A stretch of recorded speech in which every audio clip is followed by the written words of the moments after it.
Hello viewers and welcome to THAV Exclusives here on THAV TV. My name is Cyril Aloysius and I am your host for today. I'm excited because my guest for today is one of the intelligent persons we have in the country, a man of substance, a man of value. You can call him the convener, you can call him the CEO of the Center for Politics, Leadership and Governance, CPLG, here in Nigeria. Very much welcome, sir. Thank you very much, Sarah, for giving me this opportunity to interface with you. A bright mind too, also. No problem. Yes. In a few minutes, please, let's get to know you, please. Okay, my name is Kelvin Ogbonnaya Maximus. I am the founder and principal of Center for Politics, Leadership and Governance.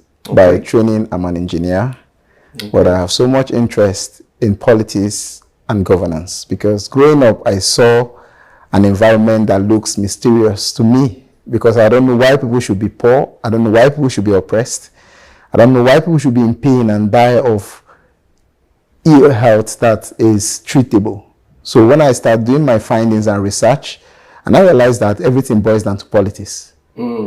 Everything boils down to having the right people to represent us in positions of authority that will deliver the service we want them to deliver, to avoid poverty, to avoid hunger, to avoid oppression and injustice. Okay. Thank you. All right. So CPLG, Center for Politics, Leadership and Governance. I believe a lot of persons may not really understand or know what CPLG is or what it stands for. Please, just a few minutes, just tell us what CPLG is all about. Yeah, Center for Politics, Leadership and Governance, as the name goes, is about a new way of education, like I call it the right political education, that will build the consciousness of the people to take charge of their country and lead their country. Because we realize that some of the challenge we have, while we have bad people in positions of authority, I call them primaticians, not politicians, because we ourselves have not been interested in issues that concerns us. Politics, I call it a collective ignorance. We are not interested. And we felt that politics should be left in the hands of people who have no interest in us. So now at least we've been able to have interest in politics, and the idea of the institution is to encourage and educate people first, because it is education that will awaken them to know their right, to discover who they are as citizens, and to know that whoever is there is dependent on them. Okay. And should lead them aright. Because the consent of the people is the pure original fountain of all legitimate authority, that the government derives their power from the people. So the government is the people's property. And those who are there for us, to serve us, not to oppress us, not to extract from us, not to steal our commonwealth. They are there to serve us. They are our servants. Okay. So we lead them, they serve us. So that's the idea, to build that consciousness, to make people understand that this country belongs to them.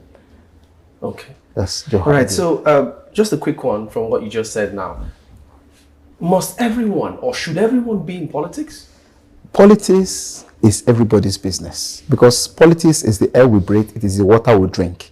Politics is the engine room of governance. It is what determines governance. So you must be interested, even because it is the political process. Because I have my reasons for asking. Yeah. You know, I have my reasons for asking. Okay. There's this saying, I mean, if everybody decides to be a leader, then who's going to be a follower? No, politics and leadership, we must define the two.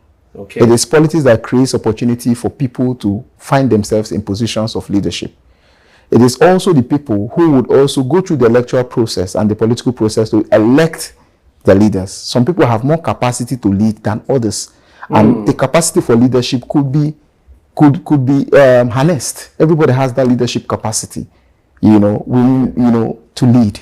So it is not, being a politician is not that everybody must lead. The idea is that you're conscious about the political process. So the whole thing is in the consciousness. Yeah, the consciousness. Okay. Before we talk about the leadership, because it is political parties that organize themselves. It is the people that organize themselves to be able to elect people that will lead them. And if you are not a leader, you cannot elect someone that will lead you. So we are all leaders in our different rights, and we should pay attention to politics. It takes a leader to know a leader, right? Yes, it takes a leader to know a leader. So we lead, they direct. Okay. Yes. All right. Judging from the way you are speaking right now, one would actually believe that something must have actually should I say, spurred your interest in coming up with the CPLG in the first place? So I would like to know, tell us, what inspired this mission? What inspired you? As I started earlier, I said growing up, I was not comfortable with the society because it's an oppressive society. It's an unjust society. It's a society where you see people who should not be poor that are poor. Because they are not interested in issues that concerns them, because they lack the right political education. They lack the right civic education to make them understand that, so that was inspired us. That we now realize that training and education is key, the right education, because they have distorted the whole political lexicon, the system, by defining politics wrongly, by claiming that they are politicians while they are not. Well, politics is service. Politics is about organizing people for leadership. It is not about people extracting from people or lying to the people. So politics is righteousness, because it is even also written, when the righteous rule, the people rejoice. So that is what inspired us to say we must educate the people to engage rightly, to take back their country. So it's about in this education that builds this consciousness and make people understand that they should also pay attention to issues that concerns them, which is politics. Because when you have politics, the right politics, you have the right policy. And when you have the right policy, you have the right people who represent you in governance, and that will determine the future of this country. Okay, sir. Judging from the passion which you speak, so one can actually detect that you've been actually inspired a whole lot by a lot of things. So I'd like to know, please tell us, what inspired you? What inspired this mission? Okay, thank you very much. We are all products of our society. We are all product of our experience, and the environment inspired me a lot because I was seeing what I was not very comfortable with growing up. As I said earlier, I was seeing poverty, I was seeing injustice, and it was not right. And when we started asking questions and started finding our space, and we said, what might be the cost of poverty? Why are people poor in the means of plenty? Why are people poor? Why are people suffering when they have a government? Is it that the Nigerian state is stateless? So I realized and understood that the problem is politics. The problem is that we have the wrong policies, we have the right government. The wrong policies, we have the wrong government in place. So that inspired us to set up an institution, which is Center for Politics, Leadership and Governance, with a focus to educate the people, the right political education, that will empower them, that will build their consciousness to take back their country, to lead their country. And that's what one of my inspiration. Poverty is one of them. Injustice is one of them. Oppression is one of them. You cannot be in a country where there's abundance and we're still very poor, still struggling. We have unemployed people, we have productive people, we have seeds that originally should have germinated and added value, but it's dying because there's no good politics, or maybe there's no government that supports them. So that is my inspiration. Okay. I was at the conference last week, and from my observation, I observed that majority of the persons that came for that conference last week were Labour Party members. Okay. So I don't know. I just need to be clarified on some things. Okay. I need to be clarified. I know. I know that a lot of persons who went there would actually be thinking, okay, maybe it's a Labour Party thing. So I need to clarify it. Okay. Is this movement about a particular party? No. Do you have a specific party in mind that came up with this? Not at all. It is not a Labour Party project. It is a Nigerian project. It is apolitical. Okay. Yes, we wrote letters to other people, other candidates from different parties, but most of them, because of the short notice, could not also come in and be part of it. We have other persons who are not politicians, who are not from a political party like Jaga. We also have Jaja Machuku. She's not of any political party, so it is purely not a political party affair, but it is a political institution. Okay. Yes, it is a political institution because when you look at advanced democracies, you look at their political parties, they have a platform where people are educated, apart from the formal education that taught people or teach people about politics and institutions like civil. They have the political parties have platforms or organizations that educate and encourage people to understand their right to engage actively as citizens, as well as to groom them to become effective and successful leaders. But in the case of Nigeria, the political parties are not interested in educating and enlightening the people politically. Maybe they feel that if the people become enlightened, they would have no space in the future to oppress the people. So that is the idea. That's why when a particular candidate came up and he was saying something, what he did was to educate the people. Yes, I belong to a political party, but the idea, Center for Politics and Leadership and Governance, is not it's apolitical. Okay, it's an institution it promotes non-biasness. Yes, and education. But there are people who came in there where, apart from the political inclination or lineage, there are people who of great sound minds, people who have something to offer. So we invite them based on their leadership capacity, based on their experience, based on their personality. And I'm not sure you tell me that those people that came there have some corrupt baggage with them. I'm not sure you tell me that. Okay. Yeah. All right. So, bold transition is the title given to the conference last week. So I want to know, given the fact that power is about to change hands next year, next year's election, what is really required for this bold transition, in quote? Okay, bold transition. I can also remember that the theme for that demystifying politics and governance in Nigeria. Yes, for there to be a bold transition, people need to understand what politics is. You know, in the past, maybe previously or even now, people see politics as a mystery, something that cannot be explained. Something that is so complex that you cannot even understand. So the idea of demystifying is simple. It's about commonizing politics, making it ABC, simple for everybody to comprehend and understand. That politics is simply the air they breathe, the water they drink, the food they eat. But it is politics that determines policy. And it is this policy that goes a long way to determine whether you will be protected, whether you will be secured or not. It is this policy and policy that will determine the people that will represent you in positions of authority in government. So it is that people must pay attention to politics because it is their life, it is their future.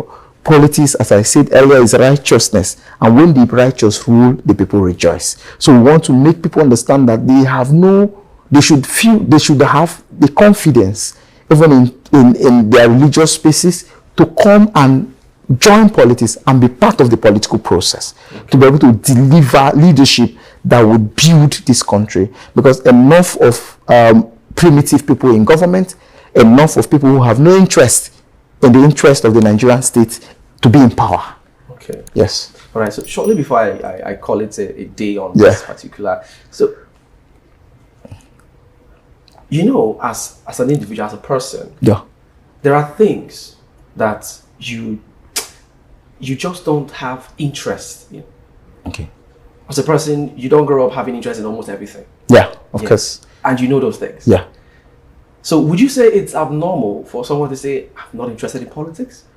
You cannot be a human being and you're not interested in your affairs. Given the fact that there are things that as a human, I am permitted, and that is where the education comes to play. We operate at a different level, but the basic level is citizenship, understanding that you're a citizen, and by being a citizen automatically gives you the legitimate right to own a country, and to benefit from the good that comes from that country.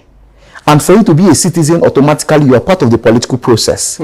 But because you are not interested, and because of how politics has been defined, or how politics has been coloration of politics, and that's now you don't have interest. Because I could remember when I was growing and still now, my mom would call me, would say, my son, why are you so interested in politics? These are bad people. They are ogo.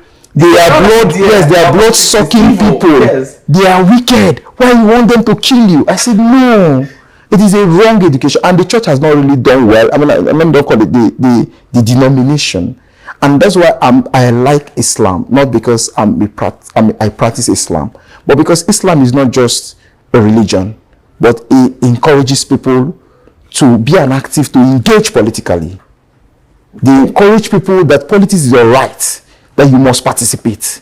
I would stand to tell you that Islam has done a lot in trying to organize their people and encourage them and make them participate actively. And that's why when you go to the aspect of the country in the north, you see people being active. You might say they have their, yes, it is, but here they tell you that your reward is in heaven. I said no, your reward is both here in heaven and on earth, because politics is righteous. So it is when the righteous rule, the people rejoice.